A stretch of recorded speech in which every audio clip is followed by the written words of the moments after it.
마술한 건 아닌데 참 힘이 너무 센 것 같습니다. 제가 새롭게 느끼는 건데요. 우리가 알아야 될 어떤 진리의 대부분은 3살, 4살, 5살, 6살 때 다 완성이 되는 것 같습니다. 그렇지만 그 기초 위에서 우리가 얼마나 든든하게 집을 지어가는가, 그게 우리가 인생을 살아가면서 터득해야 될, 하나님 앞에서 터득해야 될 하나님의 말씀과 하나님의 도가 아닌가 그렇게 생각이 되고요. 이렇게 이런 고백이 아주 순수한 고백인데, 주원의 고백, 순수한 고백인데, 우리가 나이가 들면서 우리 삶의 환경이 바뀌면서 어려움을 겪으면서 어떤 낙심도 되고 다른 사상에 부딪히기도 하고, 그래서 자신이 가지고 있었던 그 믿음과 그 신앙이 흔들리게 되는 그런 일이 분명하게 찾아온다는 사실이죠. 그래서 어쩌면 우리 어른들이, 믿음의 생활을 많이 한 어른들이 그 믿음에 견고하게 서서 그 믿음 가운데 잘 열매를 맺으며 살아가는 것이 아니라, 오히려 이런 순수한 고백을 가진 아이들보다 믿음이 못할 때가 있다는 사실을 저는 많이 보기도 하고 경험하기도 합니다. 이 고린도 교회 성도들 예를 한번 들어보면 그렇습니다. 고린도 교회 성도들도 그때 당시 가지고 있었던 그 헬라 문화 속에서 가지고 있었던 사상의 기반이 있었습니다. 그 사상의 기반은 굉장히 플라톤적이었죠. 그 플라톤적이었다는 건 뭐냐면 이데아를 꿈꿨죠. 그죠? 이데아라는 것은 어떤 이념이나 어떤 생각, 아주 순전한 그런 생각은 귀한 것이고, 그것만이 온전히 그것을 추구하는, 그것만이 온전하다고 생각하는 그런 사상이 있었죠. 그래서 육체적인 일들이나 육체 자체를 부인하는 그런 사상에 물들어 있었던 사람입니다. 그리스도의 몸의 부활을 얘기할 때도 이 이데아 사상과 비교해보면 전혀 말이 되지 않는 이야기.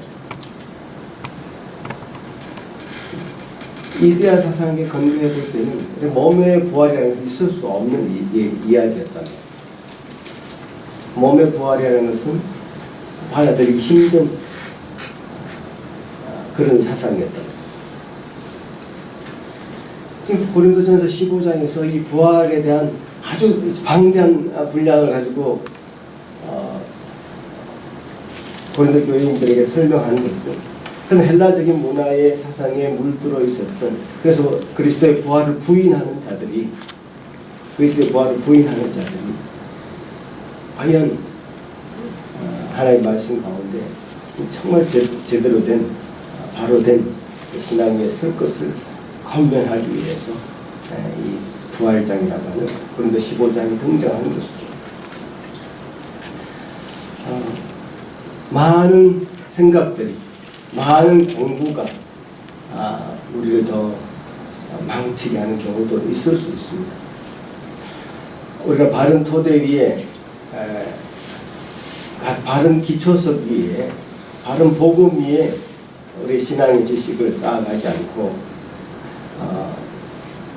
다른 어떤 생각이나 사상들이 우리 그 신앙들을 무너뜨리는 그런 결과로 나아가게 될 때 그것은 많은 공부나 많은 지식들이 오히려 우리를 더 해롭게 하는 것이죠. 하나님을 아는 그 바른 지혜 위에, 바른 지식 위에 이 복음이 든든히 서가야 될 줄로 믿습니다. 그리스도의 죽으심과 이 부활이 없이는 기독교는 성립될 수가 없었습니다. 기독교 자체는 이 두 가지 분명한 진리, 그리스도의 죽으심과 부활 이 기초 위에 서 있습니다. 부활은 분명한 사실이라는 그 근거를 지난번 설교 말씀 가운데, 성경 말씀 가운데 제가 몇 가지를 말씀드렸습니다. 사실의 근거 위에 이 부활이 증거되었고, 그래서 이 부활의 증거는 너무나 많아서 부활을 부정하기가 더 어렵다. 사실은 로마 사람들도 예수 그리스도의 부활을 부정하기 위해서, 부인하기 위해서 부활을 증거하는 제자들만 잡아 죽였지, 부활을 부정하는, 예를 들어서 예수 그리스도의 시체를 가져온다든가 이런 일이 로마에 가지고 있었던 권력의 을 생각해 보면 가능했을 것입니다. 그러나 그들은 그런 증거를 제시하지 못하고 오히려 부활을 주장하는, 부활을 증거하는 제자들을 잡아 가두고 핍박하는 일에 몰두했던 것입니다. 그리스도의 부활이 없다면 우리는 전 세계를 대상으로 한 사기꾼의 집단을 우리가 믿는 것이며, 또 우리 스스로도 그런 사기꾼 집단의 일원이 될 것입니다. 그래서 이 그리스도의 부활이라는 것은 우리 신앙의 기초 중의 기초고, 그것을 우리가 부인할 수 없다는 사실. 부정한다면 기독교는 완전히 무너질 것이며, 그 기독교 집단 자체는 사기꾼의 집단이 될 것입니다. 저는 이 부활의 3단 논법이 있다고 생각합니다. 3단 논법이란 논리학에서 주로 쓰는 증명 방법이죠. 예를 들어서 이런 것입니다. 모든 사람은 죽는다 라고 하는 대전제가 있습니다. 두 번째 소전제는 나는 사람이다 라는 전제가 있겠죠. 그 결론적으로 모든 사람이 죽고 내가 사람이기 때문에 나는 죽는다 라고 하는 결론을 낼 수 있죠. 이게 3단 논법입니다. 변할 수 없는 사실의 근거에서 대전제가 성립이 되죠. 모든 사람이 죽는다. 변할 수 없는 사실이죠. 두 번째 소전제도 변할 수 없는 사실의 근거에 있습니다. 나는 사람이다. 변할 수 없는 사실이죠. 그래서 이 대전제와 이 소전제를 거치면 결론에 도달할 수 있는데, 그 결론은 우리가 변할 수 없는 사실에 근거한 결론이 나오게 되는 것입니다. 나는 죽는다라고 하는 사실. 이 3단 논법에 의해서 그리스도의 부활을 얘기한다면 이렇게 얘기할 수 있을 것입니다. 대전제는 예수님이 부활하셨다는 사실입니다. 이 사실을 분명하게 대전제로 믿고 있습니다. 그 다음에 소전제로 우리는 예수님과 연합되어 있다라고 하는 소전제이죠. 예수님과 우리가 연합되어 있다. 나는 포도나무고 우리는 가지다. 예수님 우리에게 말씀하신 것처럼 예수님과 우리는 연합되어 있다. 예수님과 우리는 뗄 수 없는 관계에 있다. 연결되어 있다. 이렇게 다 표현할 수 있겠습니다. 그럼 그 결론을 어떻게 나올 수 있냐면 우리도 부활한다. 이렇게 결론을 낼 수 있을 것입니다. 또 다른 대전제가 있습니다. 예수님의 부활은 사기다. 소전제로 우리는 예수님의 부활을 믿는다. 그 결론은 어떻게 나겠습니까? 우리는 사기꾼을 믿는 것이다. 이 두 가지 가능성밖에 우리에게 가능성이 없습니다. 예수님의 부활을 믿고 예수님과 우리가 연합되어 있는 것을 믿으며 그 결론적으로 우리가 부활한다는 사실을 믿든지, 아니면 예수님의 부활은 사기다, 예수님의 부활을 믿는다는 그 사실은 우리가 사기꾼을 믿는 것이다. 이렇게 다른 전제를 가지고 살아가는 사람도 이 세상에 있을 것이고요. 아니면 예수님의 부활이 기정사실이며 예수님이 우리와 연합되어 있다는 사실도 우리가 분명히 믿으며 결론적으로 우리가 예수 그리스도와 함께 우리도 부활한다는 사실을 믿는 그 믿음 위에, 부활 믿음 위에 분명히 서 있는 것, 그것이 부활의 3단 논법에 의한 부활 신앙인 것으로 제가 설정을 해보았습니다.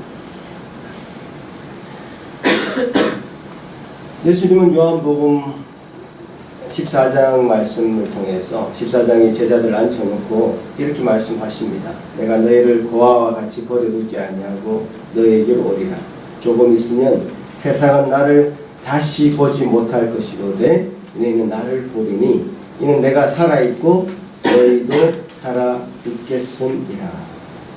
예수님은 돌아가시기 전에 수차례 제자들에게 예수님의 죽으심과 부활에 대해서 말씀하셨습니다. 이런 말씀을 귀에 못이 박히도록 들었음에도 불구하고 제자들은 어떻게 했습니까? 예수님이 십자가에 돌아가실 때 다 도망가고 없어져 버렸습니다. 우리의 믿음과 현실은 매우 달랐습니다. 제자들의 그 믿음이라는 것과 그 현실은 매우 다른 환경이었습니다. 나는 도망가지 않겠습니다. 예수님과 함께 죽겠습니다. 이렇게 고백한 베드로조차도 예수님을 3번이나 부인하고 저주하면서 도망치고 말았습니다. 자기 의지로 아무리 믿어보려고 해도 사실은 불가능했다는 사실입니다. 그런데 어떤 시점에서 이 제자들이 극적인 변화가 일어났냐 하면 예수님의 부활을 직접 목격한 이후에 180도 달라졌습니다. 예수님의 그 부활을 직접 목격한 그 제자들, 사도 바울도 마찬가지죠. 180도 달라졌어요. 자기들을 부활의 정인이라고 말하면서 죽음을 두려워하지 않는 믿음의 사람들로 변화된 것이죠. 그러니까 예수님의 부활을 보기 전에는 자기 의지로 믿어보려고 했던 겁니다. 그런데 예수님의 부활을 목격한 자들에게 예수님은 그들에게 내가 떠나면 보혜사를 너에게 주겠고 영원토록 너에게 함께하게 할 것이다. 진리의 영이 너희들과 함께할 것이다. 세상은 능히 그를 받지 못하는데 왜냐하면 이는 그를 보지도 못하고 알지도 못하기 때문이다. 그러나 너희들은 그를 아나니 그는 너희와 함께 거하시며 너희 속에 계시겠으며. 요한복음 14장 16절 말씀입니다. 예수님이 제자들에게 이 말씀하신 이 순서를 보면 보혜사 성령께서 제자들에게 함께 하심으로 일어날 변화에 대해서 분명하게 알고 계시죠. 세상은 전혀 이 사실을 받아들일 수 없으나 그리스도를 믿는, 그래서 성령 안에 살아가는 제자들은 이 사실을 분명히 믿을 것이고 그 사실에 근거해서 이 제자들이 180도 변할 것임을 예수님이 바라보고 계셨습니다. 자기 자신의 힘으로는, 의지로는 믿을 수 없었던, 도저히 믿기지 않았던 그 일이 성령께서 그들과 함께 하심으로, 보혜사께서 그들과 함께 하심으로 그들은 180도 완전 다른 사람이 되었고 새 사람이 되었고, 성령께서는 그들을 죽음도 불사하는 복음의 사도들로 변화시키신 것입니다. 그 정인이 사실 이 복음을 전하고 있는 사도 바울도 그 사실의 정인이죠. 분명한. 사도 바울은 이런 사실을 분명히 알기 때문에 내가 사도된 것은 내가 그 많은 희생을 치르면서까지 고생해서 이 교회를 세웠다. 내가 몇 개월을 세웠는지 아느냐? 그래도 너희들이 나를 사도로 인정하지 않느냐? 이런 태도가 아니었습니다. 제가 지난주 본문을 보시면, 같이 한번 보시면 9절부터 보십시오. 15장 9절부터 보시면, 나는 사도 중에 가장 작은 자니라. 나는 하나님의 교회를 박해하였으므로 사도라 칭함 받기를 감당치 못할 자니라. 그러나 내가 나된 것은 하나님의 은혜로 된 것이니 내게 주신 그의 은혜가 헛되지 아니하여 내가 모든 사도보다 더 많이 수고하였으나 내가 한 것이 아니요 오직 나와 함께 하신 하나님의 은혜로다. 그러므로 나나 그들이나 이같이 전파하며 너희도 이같이 믿었느니라. 나의 나된 것은 하나님의 은혜로. 이게 얼마나 귀한 말이에요. 하나님이 하셨습니다. 내가 그렇게 되고 싶어서 된 것이 아니라 구원하신 그 예수님께서 내게 나타나 주셨고 성령께서 나를 이렇게 만들어 가신 것을 솔직하게 고백하고 있는 것이죠. 부활신앙을 가진 자들의 이 모습을 보면 정말 담대합니다. 이 세상에 대해서 당당합니다. 그러면서도 겸손합니다. 하나님 앞에 나의 나된 것은 주의 은혜로다 이렇게 고백할 수밖에 없는 그런 태도를 가지고 있습니다. 세상에 대해서 당당하다. 하나님 앞에서 겸손, 교회 앞에서 겸손한 태도로 주님만을 섬기는 그런 모습. 부활하신 그 성령께서 우리 모든 사람에게 함께 하심, 부활하신 성령께서 모든 사람과 함께 하심으로 말미암아 모든 사람이 부활의 정인이 될 수 있는 것입니다. 부활의 정인이 사도만의 부활의 정인이 아니었습니다. 부활을 전가하기 위해서 12형제 제자에게와 500여 형제에게 일시에 보이셨고 또 많은 그 나머지 사람들도 부활의 정인으로 증거하는 삶을 살았습니다. 목사인 제만 부활의 정인이겠습니까? 여기 있는 모든 사람 다 부활의 정인인 것이죠. 여기 있는 모든 사람들 다 성령께서 그 마음을 타치하셨고 성령께서 그 마음을 여셨고 그래서 예수 그리스도의 그 부활을 믿게 되신 것이고 부활의 정인으로 이 신앙에 동참하고 계신 것이죠.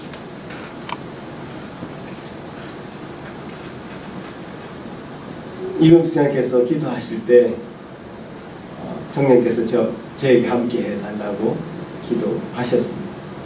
감사의 그 기도 하나님 받으시고 성령께서 저에게 함께 하신 것을 믿습니다. 저도 여러분에게 그렇게 기도하고 싶습니다. 성령께서 저에게만 함께 하신 것이 아니라 여러분에게도 함께 하십니다. 여러분도 마찬가지로 성령께서 말씀을 통해서 말씀하시는 그 은혜를 충만하게 받고 정말 이 세상의 삶 가운데 성령께서 주시는 그 말씀으로 인한 스트러글이 여러분 가운데 분명하게 일어납니다. 주님께서 주시는 은혜 가운데 부활의 정인으로서의 삶을 사는 그런 열매들을 맺어가야 됩니다. 그런 하나님의 자녀들이고 지체들이라는 사실이죠. 지사님의 그런 기도, 지사님뿐만 아니라 다른 분들 다 그런 기도하신 거 너무 감사히 받겠는데 혹시 성령께서 주신 은혜를 저한테만 다 미루시는 것은 아닌지, 저한테 다 밀어 넣으시고 그냥 평균이니까 그냥 평범하게 사는, 특별할 것도 없고 이게 내 취업도 아니고 그런 느낌이시라면 저는 도전하고 싶습니다.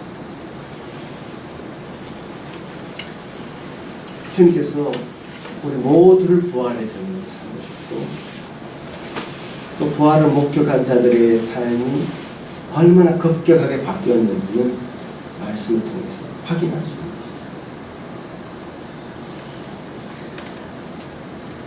성령의 인도하심을 받은 사람들, 정말 자기 자신을 내세우지 않고 이 모든 것을 하나님이 하셨습니다. 하나님이 하셨습니다. 나의 나 된 것은 하나님의 은혜입니다. 이 고백이 저와 여러분에게 풍성하게 넘쳐나기를 간절히 바랍니다. 부활의 신앙을 가진 자도 이 땅에서 살아가기가 만만치 않습니다. 그러나 끄떡없습니다. 저는 이렇게 비유를 하고 싶은데요. 이 생에서의 이 삶은 연습게임 것 같습니다. 축구 좋아하니까 축구할 때 연습 때 아주 화려하게 발재간을 기술을 부리는 사람들이 있습니다. 그런데요, 실전에 가서 그 발재간이 아무 소용이 없는 겁니다. 실전에서는요, 골을 넣는 사람은 발재간이 좋은 사람이 넣는 게 아니라 간절한 사람이 넣습니다.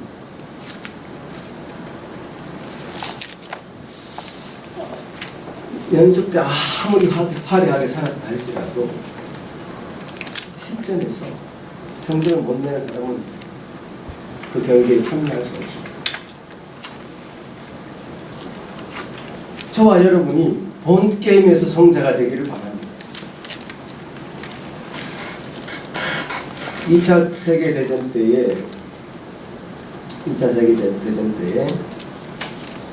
히틀러가 전 유럽을 제압하고 결국 러시아 원정도 가고 이런 상황에서 연합군이 아주 핵심적인 전략을 세웠습니다. 그것이 바로 노르망디 상륙작전이라고 합니다. 프랑스 북쪽에 노르망디에 100만 명의 연합군, 비행기, 전함, 해병대 거기 몰려서 프랑스에 상륙함으로써 아니 히틀러의 그야말로 목숨의 맥을 확 끊는 굉장히 중요한 전략이었죠. 마치 우리 6.25 때 인천 상륙작전했듯이 노르망디 상륙작전이 굉장히 2차 세계대전의 핵심이었죠. 6월 6일 날 벌어졌던 그 노르망디 상륙작전으로 해서 이 2차 세계대전의 전세가 완전히 바뀌었습니다. 그때 이 노르망디 상륙작전이 성공했다는 소식을 라디오로 무슨 개인적 전파로 들은 유럽의 많은 나치 하에 살았던 사람들, 얼마나 많이 죽었습니까? 얼마나 많은 고통을 당했습니까? 그렇지만 그들이 노르망디 상륙작전이 성공했다는 소식을 듣고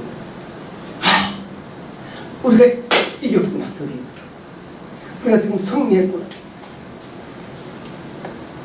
지금은 아직 나치하에 살고 있지만 그래서 상황이 바뀐 것은 없지만 이제 이겼구나 라고 하는 겁니다. 사망아, 내 쏘는 것이 무엇이냐? 사망에 대해서, 죽음에 대해서 호령했던 이 사도 바울의 이 호령과, 그래서 승리에 대한 확신을 가졌던 이 나치 치하의 그 유럽에 살았던 주민들의 이 승리에 대한 소식은 아마 이 사도 바울의 이 외침과도 같았을 것입니다.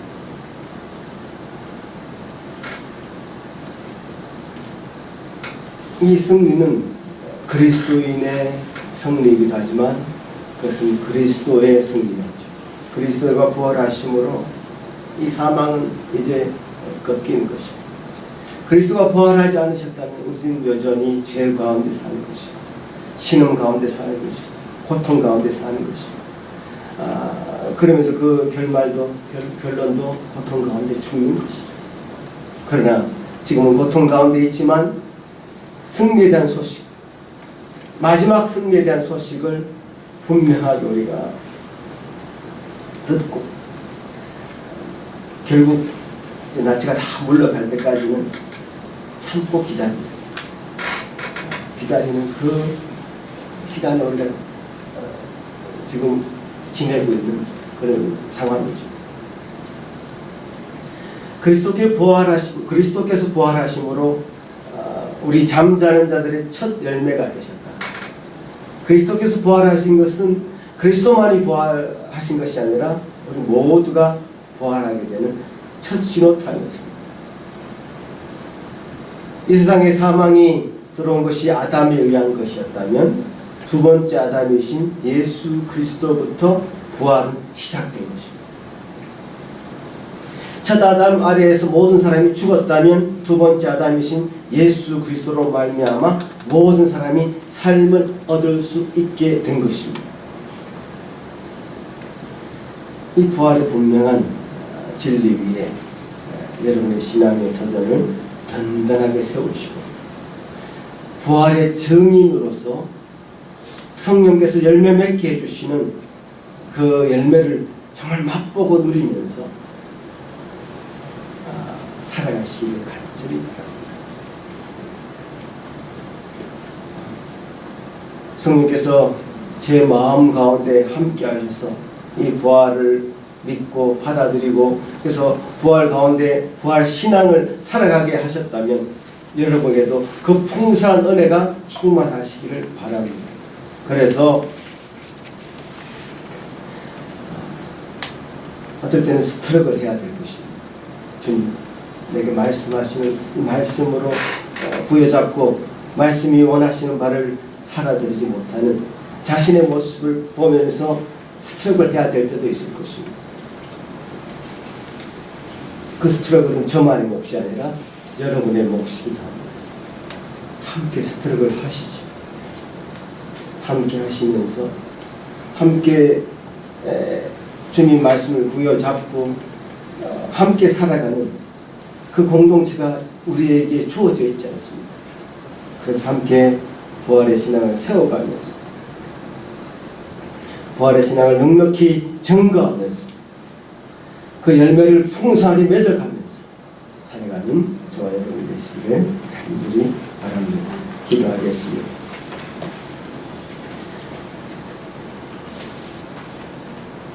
고맙습니다. 주님 우리에게 먼저 부활해 주셔서 부활의 모습을 보게 하시고 또 그 부활 신앙 가운데 서 있게 하심을 감사합니다. 우리가 주님의 부활하신 것을 통해서 우리도 부활할 것을 말씀 가운데 확인하고 감사를 드립니다. 우리와 주님은 연합되어 있었고 그 연합은 끊어지지 않은 삼겹줄과도 같은 것이온데 주님 우리가 이 든든한 말씀의 고리를 가지고 말씀의 그 분명한 근거를 가지고 우리 믿음의 터가 든든하게 세워지게 하시고 그 믿음의 터가 더 풍성하게 되어질 수 있도록 주님 도와주시옵기를 소망합니다. 주님 감사합니다. 말씀이 거듭됨에 따라 우리의 믿음이 더 말씀에 더 설 수 있도록 주님 도우셔서 어떤 외부의 공격이 있어도 어떤 외부의 사상적인 침투가 있어도 든든하게 물리치고 믿음 가운데 잘 서가는 저희들 되게 하여 주시옵기를 소망합니다. 감사합니다. 주신 귀한 말씀 감사하고 예수님 이름으로 기도합나이다. 아멘.